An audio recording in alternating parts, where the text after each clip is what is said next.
بذكرنا دروس الاعتبار كما يقوم ببركة وصلاة والوعد معظم به في الدنيا والآخرة. الفاتحة.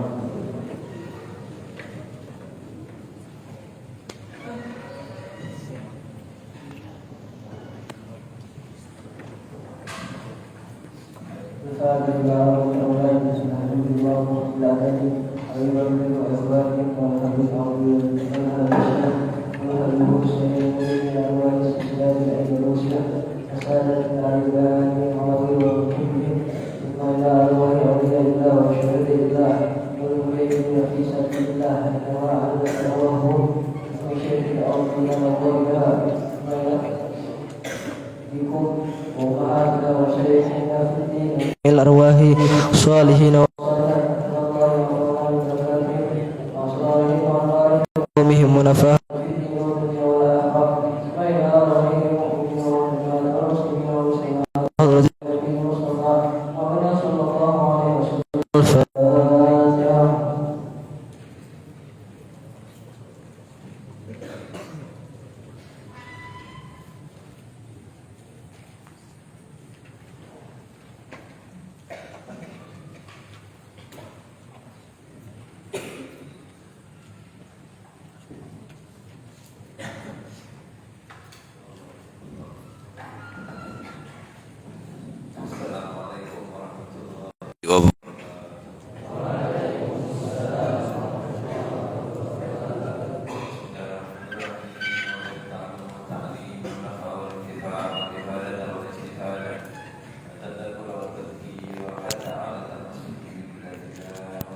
رسول الله والدعوة إلى الهدى والدلالة على الخير ابتغاء وجه الله ورضوانه وثوابه ومرضاته. بسم الله الرحمن الرحيم. الحمد لله رب العالمين. اللهم صل وسلم وبارك وكرم على سيدنا ومولانا محمد وعلى آله وأصحابه أجمعين. سبحانك لا علم لنا إلا ما علمتنا إنك أنت العليم الحكيم. رب اشرح لي صدري ويسر لي أمري واحلل عقدة من لساني يفقهوا قولي. اللهم اغننا بالعلم وزينا بالحلم وأكرمنا بالتقوى وجملنا بالعافية. اللهم إنا نسألك فهم النبيين وحفظ المرسلين وإلهام ملائكة المقربين. اللهم يا فتاح يا عليم يا فتاح يا عليم يا فتاح يا عليم افتح علينا فتحا قريبا آمين. الحديث التاسع عن أبي هريرة عبد الرحمن بن صخر رضي الله عنه. Hadis ke-9 diriwayatkan oleh Abi Hurairah. Kunyah beliau adalah Abi Hurairah. Nama beliau adalah Abdurrahman bin Sakhr. Kenapa beliau dinamakan Abu Hurairah dan siapa yang menamai beliau Abu Hurairah? Diceritakan Nabi Muhammad sallallahu alaihi wasallam melihat Abu Hurairah ini membawa kucing. Bawa kucing bahasa Arabnya apa? Hirun. Bawa kucing fi kummihi, di lengan baju nih, kum aranya nih. Jadi kumnya itu lengannya besar dan membawa kucing, dipiara, disayang-sayang oleh Abu Hurairah. Suatu saat Nabi Muhammad SAW memanggil Abu Hurairah dengan Ya Aba Hurairah. Nah, semenjak itu terkenal abahnya kucing. Semenjak itu terkenal abahnya kucing yang menamai Nabi Muhammad SAW. Nama beliau Abdurrahman bin Sakhr.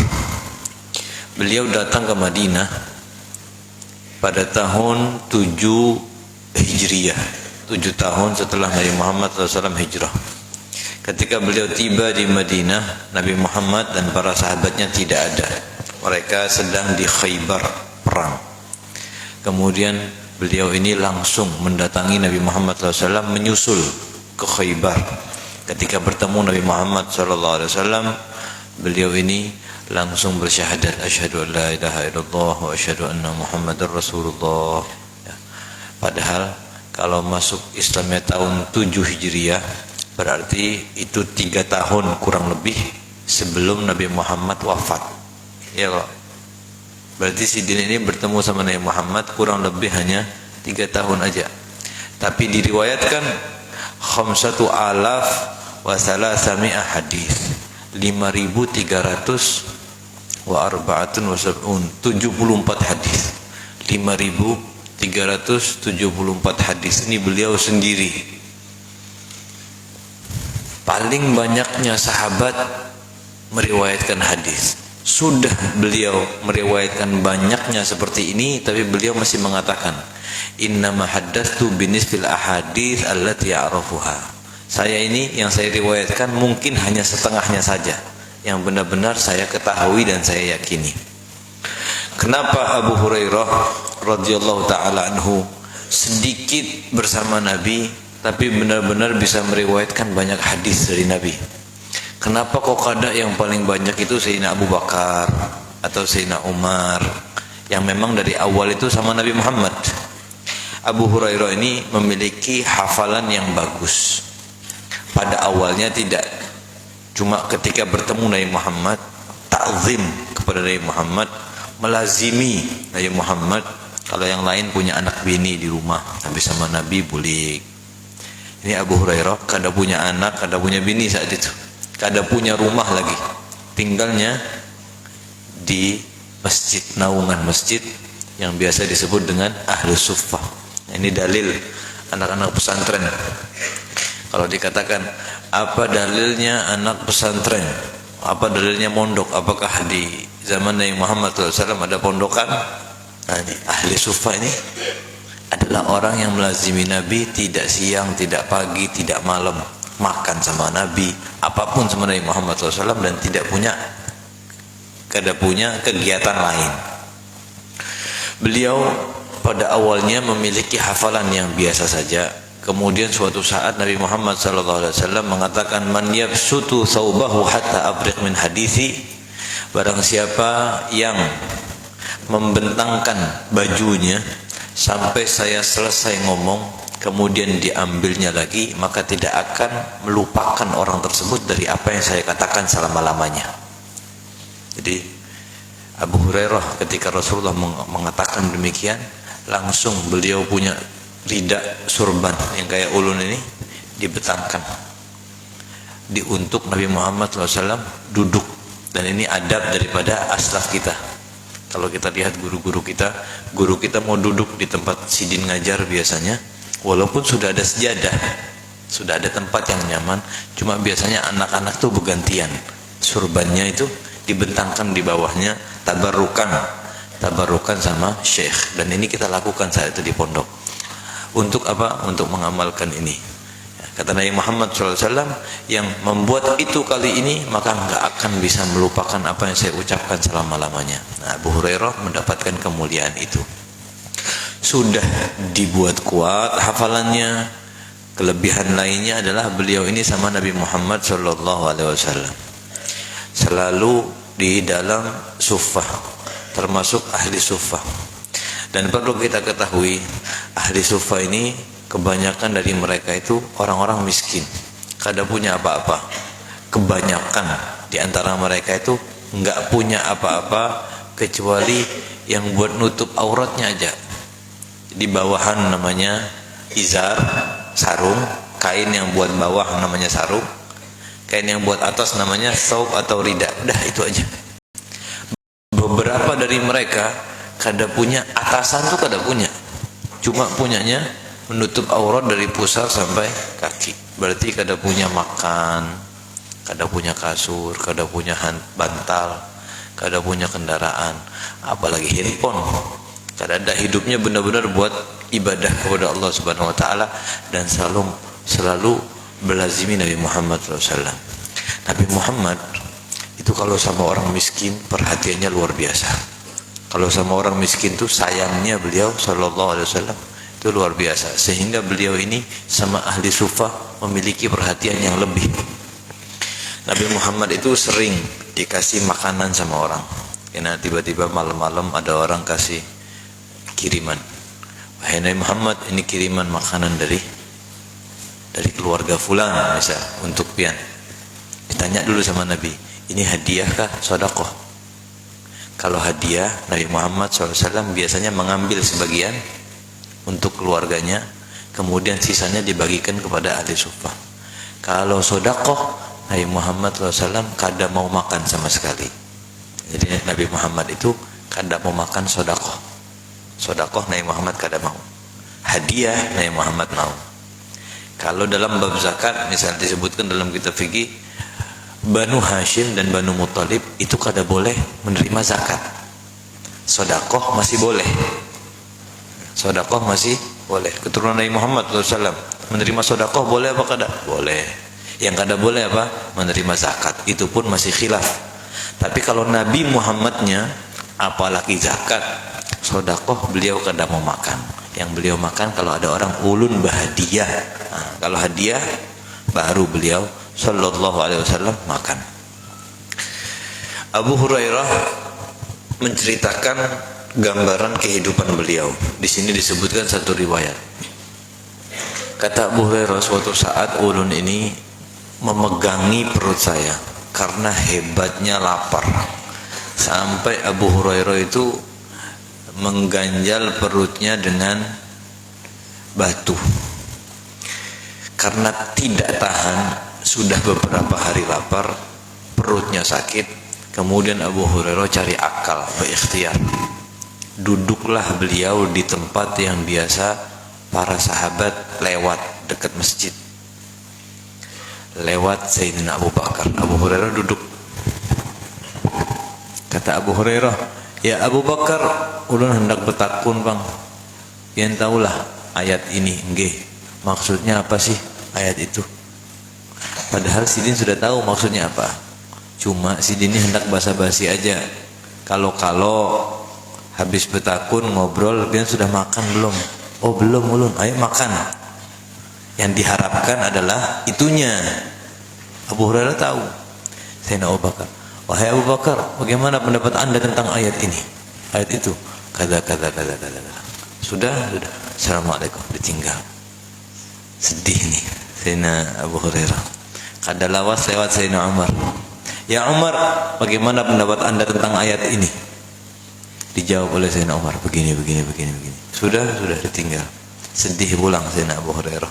Kada faham maksud, atau mereka faham maksud, cuma mereka kada ada yang dimakan juga. Ya, wallahu alam. Keadaan saat itu emang susah. Lewatlah Habibuna Muhammad sallallahu alaihi wasallam. Kemudian Abu Hurairah bertanya, ya Rasulullah, ulun hendak bertakun. Rasulullah sebelum Abu Hurairah melihat bertakun, dilihat wajahnya, kata Rasulullah SAW, ya Abahir, lahikni, umpati ulun pian, susul. Tahu, kada usah lagi ngomong. Tahu ini wajah-wajah lapar ini, wajah-wajah perlu dikasihani. Kada banyak ngomong Nabi Muhammad SAW, al-hikni. Kemudian diikuti oleh Abu Hurairah. Ketika Nabi Muhammad SAW masuk, itu bukan Nabi Muhammad yang tahu di rumahnya ada makanan. Nabi Muhammad pun kada tahu di rumahnya ada makanan. Cuma itulah Nabi dan Rasul, ikhtiar dan tawakal. Begitu sampai rumah, ternyata didapati ada semangkuk susu.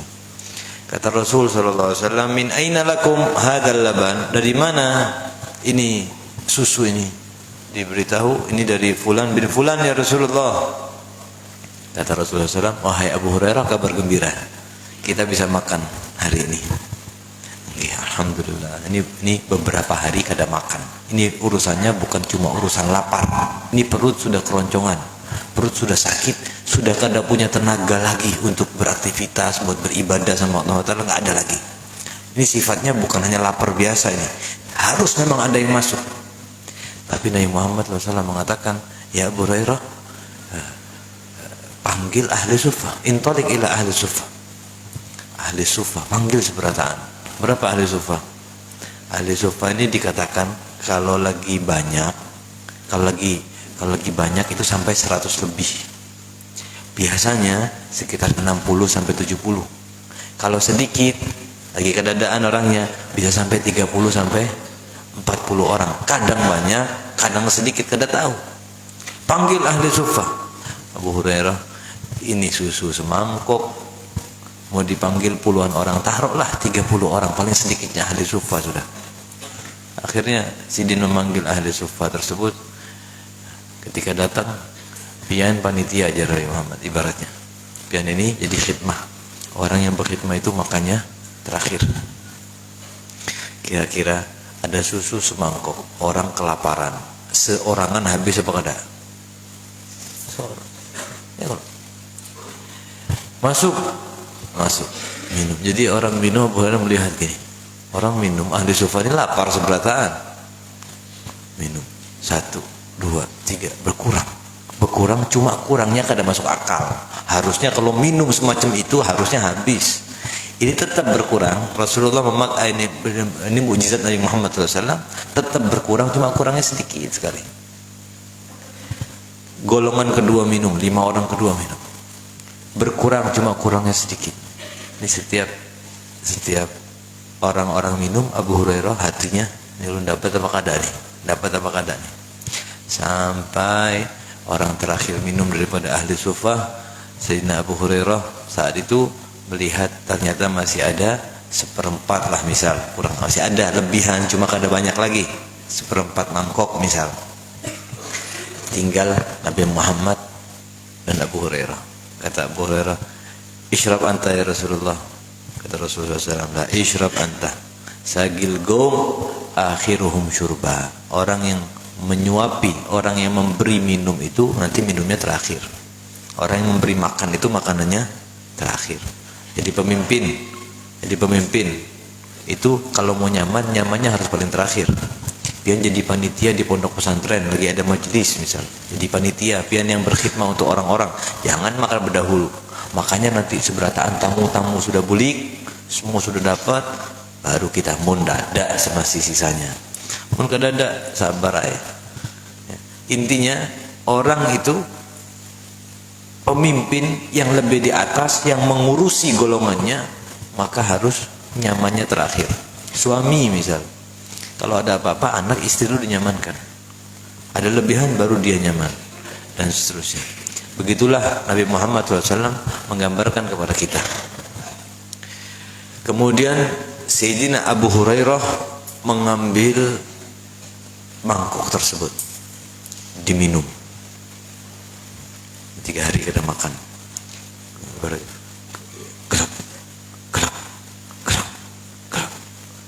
Bernafas kok, perlu bernafas, ditaruh lagi.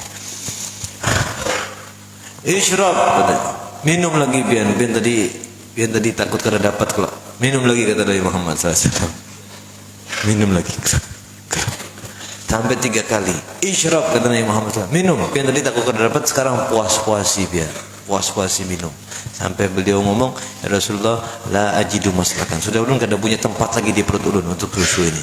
Nah, bersyukur kepada Allah Subhanahu wa taala, tinggal Nabi kita Muhammad sallallahu alaihi wasallam. Kata beliau, "Nawil al-gadah, sekarang mana mangkuknya?"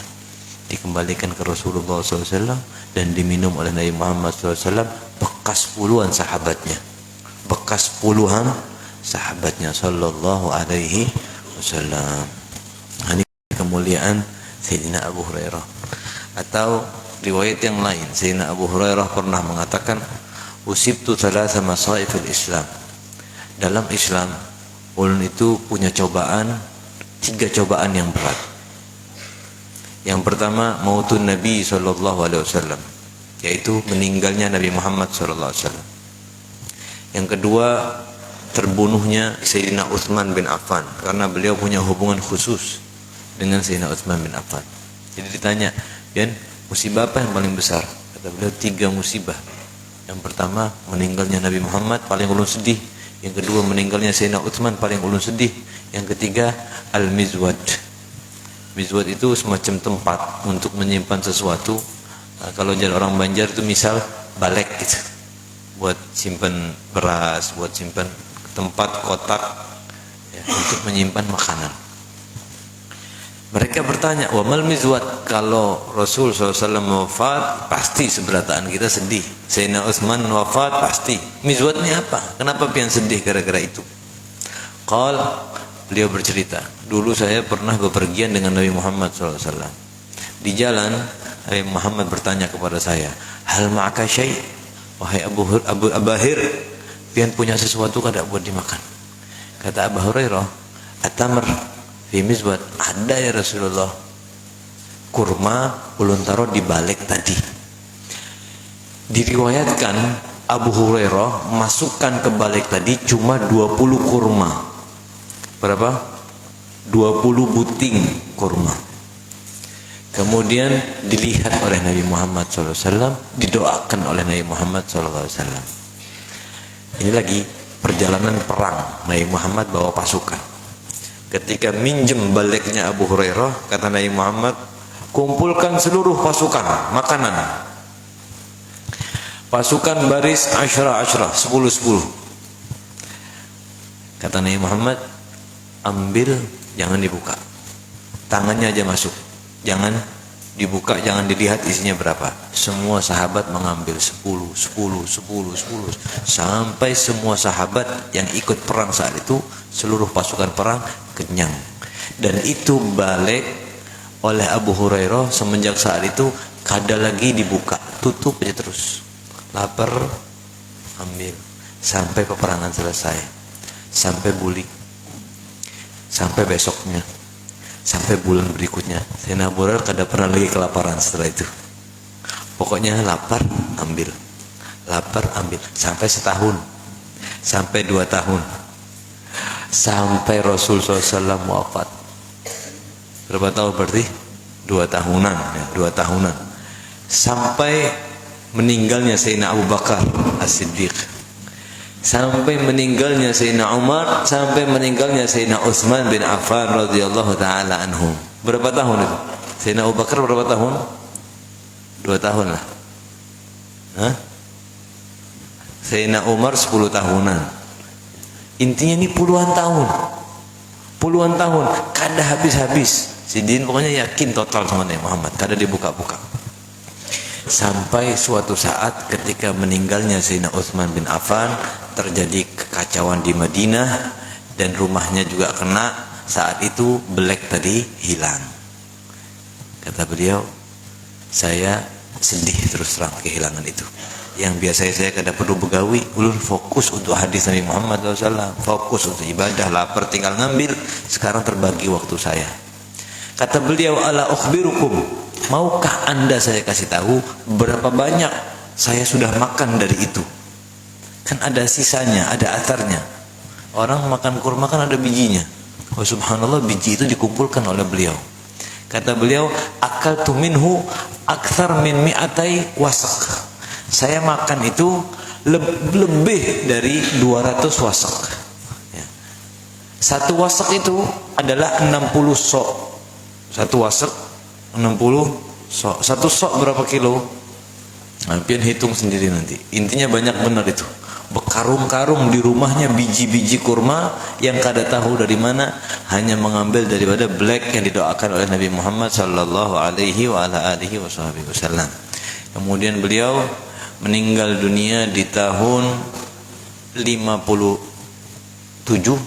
atau 58 atau 59 di akhir kekhalifahan Sayyidina Muawiyah.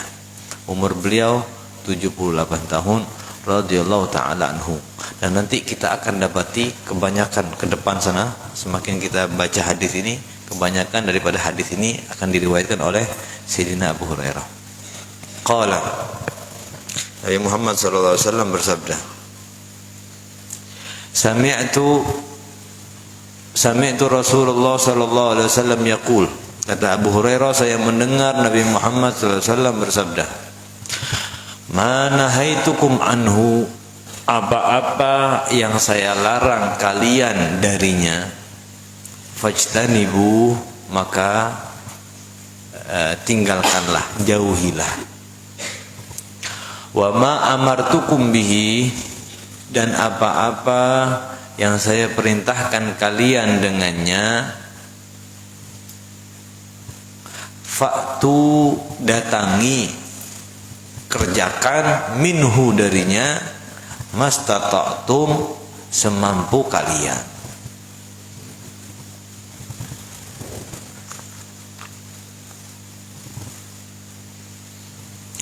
Fa innama, maka sesungguhnya, ahlakal ladzina min qablikum, yang membinasakan orang-orang sebelum kalian, kasratu masailihim, itu banyaknya pertanyaan dan permintaan mereka, waqtilafuhum, dan pertentangan mereka, ala anbiyaihim, atas nabi-nabi mereka. Rawahul Bukhari wa Muslim. Nabi Muhammad sallallahu alaihi wasallam bersabda dalam hadis yang agung, "Manahaitukum anhu," yang sudah saya larang, "fajtanibuh," maka jauhilah. Apa larangan Nabi Muhammad? Yang dimaksud di sini larangan adalah yang haram dan yang makruh. Jadi yang dilarang oleh Nabi Muhammad sifatnya haram, maka hatman fil haram, pasti wajib tinggalkan dalam hal yang haram. Wa nadban fil makruh, dan meninggalkan hal yang makruh melalui dengan cara sunnah. Contoh hal-hal yang haram yang disebutkan di sini, sebagaimana Nabi Muhammad SAW mengatakan, la tu'adzibu bi'adzabillah, janganlah anda mengazab dengan azabnya Allah. Maksudnya jangan membunuh dengan api, walaupun hewan-hewan yang kecil, semut, nyamuk, apa aja.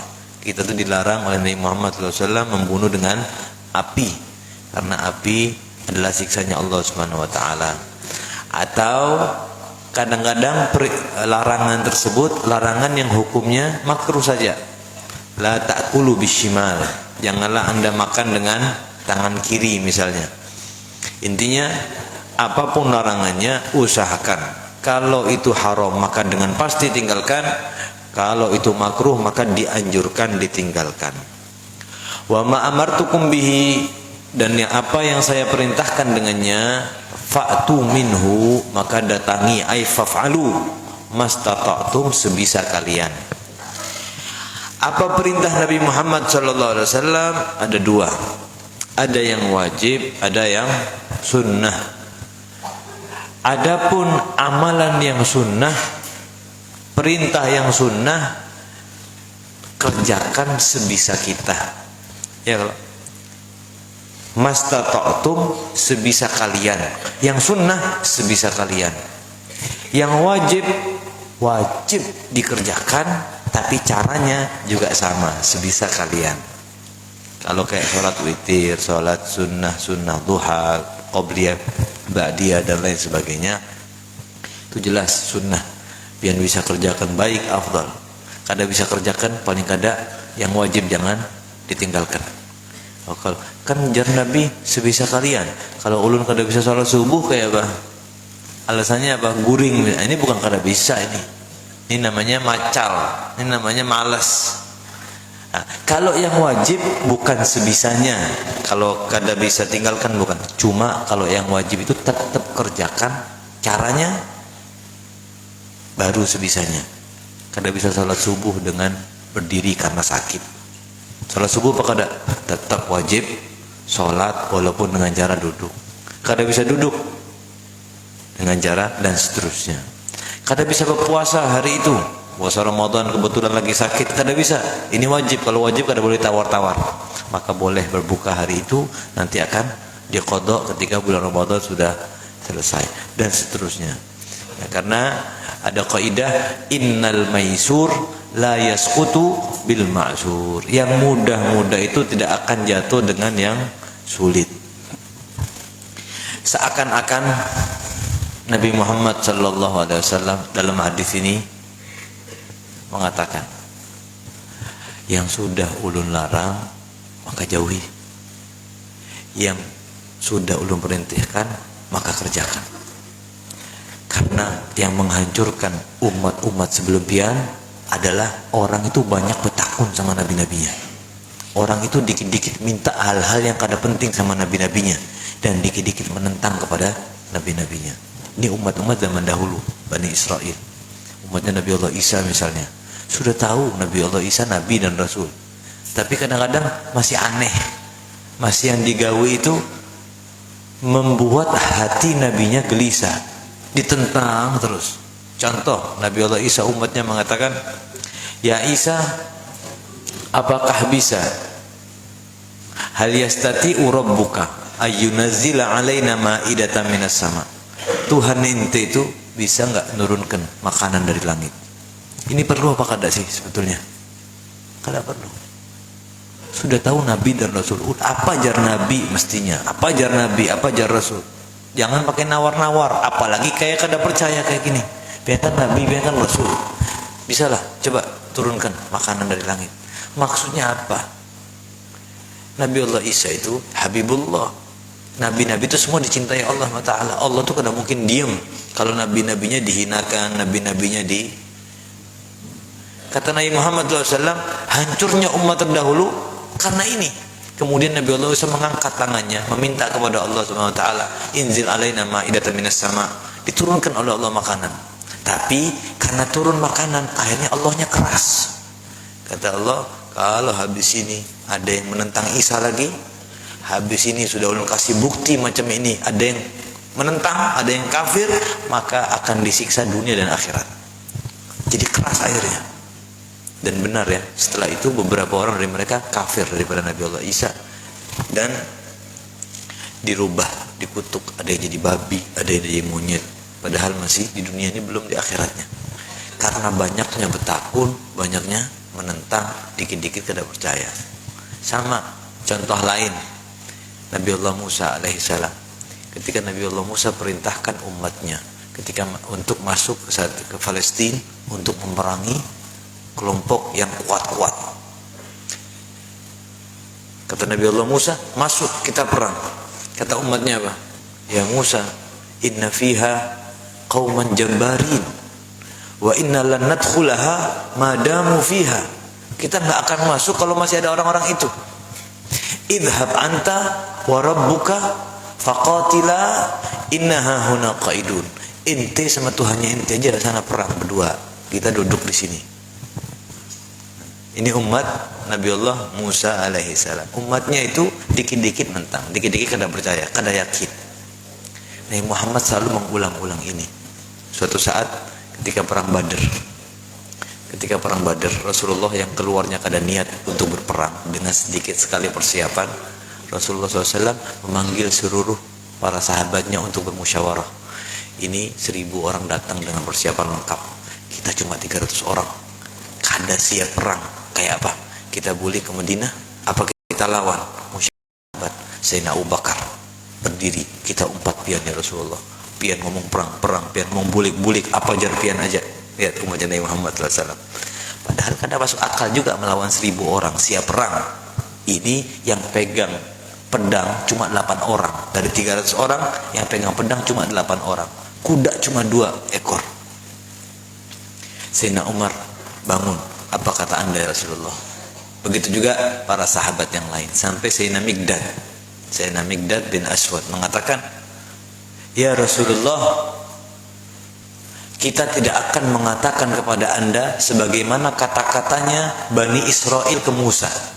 Idhab anta wa rabbuka, pergilah anda dan Tuhan anda berperang.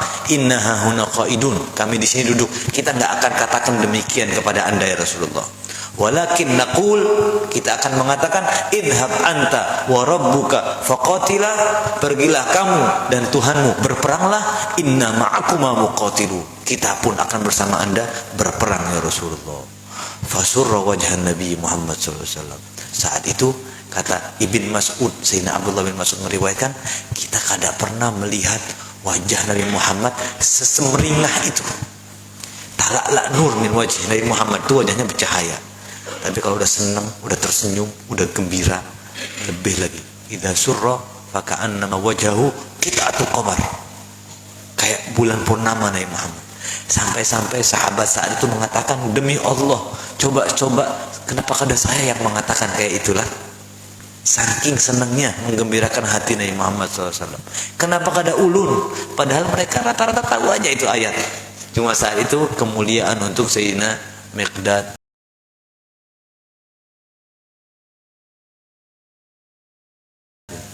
Nabi Muhammad sebagai Nabi dan Rasul maka sahabatnya pun tidak main-main. Sebaik-baik sahabat Nabi dan Rasul di sisi Allah Subhanahu wa taala. Ya, kada pakai mikir-mikir. Rasulullah omongannya kada masuk akal. Kita ini kayak apa? Kalau benar Rasulullah yang ngomong, walaupun kada masuk akal, kita umpat. Akal kada harus umpat. Tapi kalau udah benar-benar itu Nabi Muhammad SAW yang berbicara, nah, itu harusnya umat Nabi kita Muhammad SAW. Sama atau kisah seperti disebutkan di sini juga, mengutip kisah umat Nabi Allah Musa ketika bercerita tentang sapi. Ada pembunuhan, kemudian orang tidak ada yang tahu siapa pelakunya. Nabi Allah Musa meminta kepada Allah Ta'ala, karena mereka datang Nabi Allah, wahai Musa, ini ada pembunuhan, kada tahu di siapa pelakunya, coba mintakan, fad'ulana rabbuk, minta kepada Nabi Allah, kepada Rasulullah, kepada Allah Ta'ala. Kata, innallaha ya'murukum an tadbahu baqarah. Kata Nabi Allah Musa ngomong, wahai kaumku, Allah menyuruh pian untuk menyembelih sapi. Apa jar orang? Jar kaumnya, gayaan pian, ya bujur-bujur bang, ini urusan pembunuhan. Masa pembunuhan hubungannya sama sapi apa? Kada apa? Selalu pakai rasional. Kada benar-benar yakin sama nabinya. Akhirnya karena emang tidak ada jalan lain, ya sudah, kita akan cari sapi. Baru tulak. Baik lagi, betakun lagi. Apa ayatnya? Qalat ulana rabbaka yubayyin lana mahi. Coba tanyakan sama Allah bang, tanyakan sama Tuhan pian, ini sapinya sapi yang kayak apa? Padahal kalau kada usah betakun, cari aja sapi, potong, selesai urusan. Tapi betakun, sapi yang kayak apa? Qala launuha safra'u faqi'u launuha tasurun nadhirin atau kama qala. Kuning, kegelap-gelapan, dan menyenangkan orang yang melihat warnanya ini. Oh inggih dicari. Tulak cari-cari, balik lagi. Wahai Musa, sapinya tadi selain warna apa lagi? Ini sapi Dora kah, sapi Bali kah, sapi Lemosin kah, sapi apa? Coba minta terangkan sama Allah Ta'ala. Akhirnya semakin minta penjelasan, semakin keras. Innaha baqaratun la dhalulun tuthirul arda wa la tasqil hartha musallamatun la syiyata fiha. Ini sapi kada pernah keluar kandang, kada pernah buat hal-hal yang semacam bajak, dan kada ada cacatnya sapi ini. Nah, kata ya coba cari sekarang. Dari harusnya cari sapi tadi mudah, di mana aja dapat. Ini karena banyaknya betakun, sehingga kada ada yang punya sapi itu kecuali satu orang aja. Dan ada kisahnya di sini. Ada orang anak muda yang sangat berbakti kepada orang tuanya. Kemudian kata anak muda tadi, wahai ibu, kita perlu jual sapi. Nggih, jual. Kata ibunya, jual dengan berapa? Taruh misal, jual dengan 10 dinar misal. Juallah dengan 10 dinar. Nggih, berangkat ke pasar, jual sapi. Ada orang datang, wahai anak muda, berapa pian jual ini? 10 dinar. Ulun hendak tukar 20 dinar. Kata anaknya, kada, umi ulun hendaknya 10 dinar. Nah, kalau kita kayak apa? Ayo aja, kena kasih ke ibu 10 dinar. 10 dinarnya buat perjalanan. Ini kada, ibu suruh jual 10 dinar. Ulun kada mau jual kecuali 10 dinar. Benar-benar berbakti kepada orang tuanya. Kata orang itu, kada, ulun maunya nukar 20 dinar. Ini orang aneh juga. Harga 10 dinar hendak nukari 20 dinar. Akhirnya ya ada pian bulik minta sama ibu, pian izin sana, izin anaknya. Wahai ibu, ini orang ada yang mau beli, kada mau 10 dinar, maunya 20 dinar. Kata ibunya, nggih, aja jual. Balik lagi. Nggih, kata ibu ulun, boleh aja 20 dinar. Oh kada, itu tadi. Sekarang ulun mau beli 30 dinar. Akhirnya izin lagi dia. Izin. Ibu naik lagi 30 dinar. Balik lagi. Nggih, boleh 30 dinar. Kada, sekarang 100 dinar. Balik lagi ke ibunya. Kata ibunya ini orang yang abidah, orang solehah.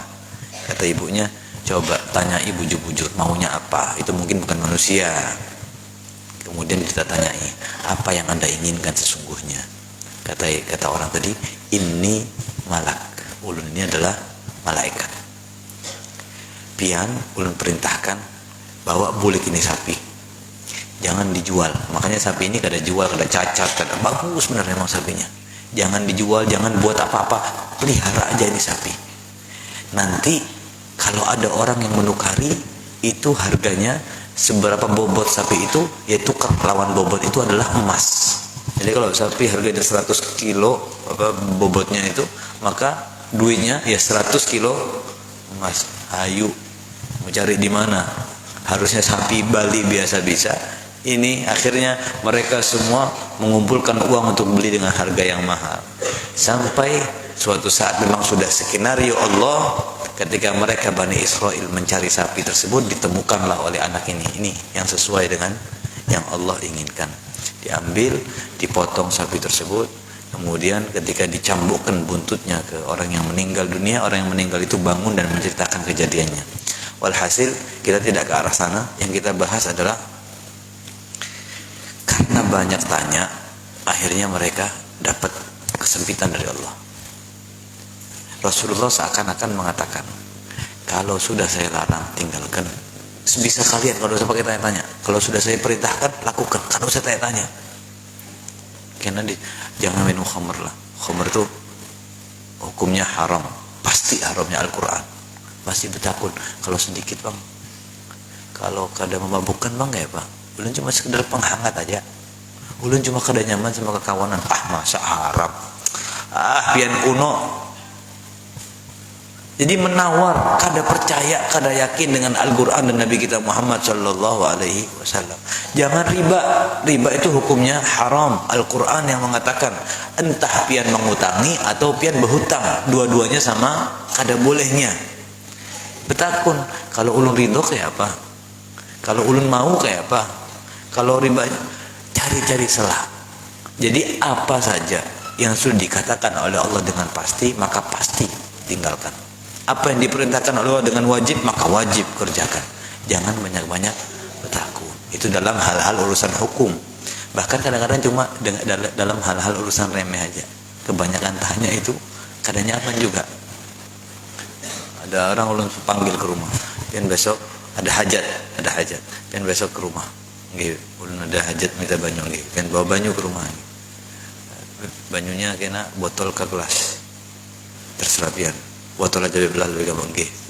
Yang kanal kan yang kecil kan botolnya. Terserah pian. Kan poinnya bukan kayak apa banyunya, poinnya itu nanti doanya. Tapi bertakun dalam hal-hal yang kada penting. Karena sudah sampai mereknya apa? Aqua apa? Habib biasanya kada. Walhasil. Jadi kalau guru sudah mengatakan ente if'al kada, selesai. Bisa difahami, kada perlu bertakun, kada usah lagi bertakun.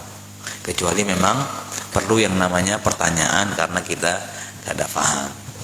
Jangan seperti umat-umat sebelum Nabi Muhammad sallallahu alaihi wasallam yang selalu membikin hati nabi-nabinya itu susah, gelisah dan meminta hal-hal yang kada penting.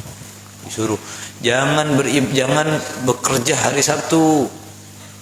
Protes umat Yahudi itu. Hari Sabtu lagi banyak ikan. Ada aja. Nah, jangan jadi orang yang seperti itu.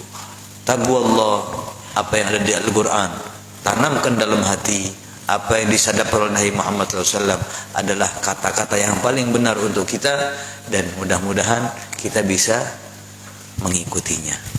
Jadi yang penting yakin dulu, entah bisa ngamalkan atau kada, kena dulu. Tapi yang penting yakin dalam hati. Al-Quran pasti benar, Nabi Muhammad SAW pasti benar, walaupun seluruh dunia orang mengatakan hal yang terbalik dengan itu. Ya Allah bitaufiq hatta nafiq. Mudah-mudahan kita diberi taufik oleh Allah Subhanahu wa taala, diberikan ilmu yang bermanfaat, dan dijadikan kita hamba-hamba dan umat yang taat kepada Allah dan Nabi-Nya Muhammad sallallahu alaihi wa ala alihi wasallam. Ala hadiniyah wa ala kulli salih wa ila hadratin Nabi. Al-Fatihah.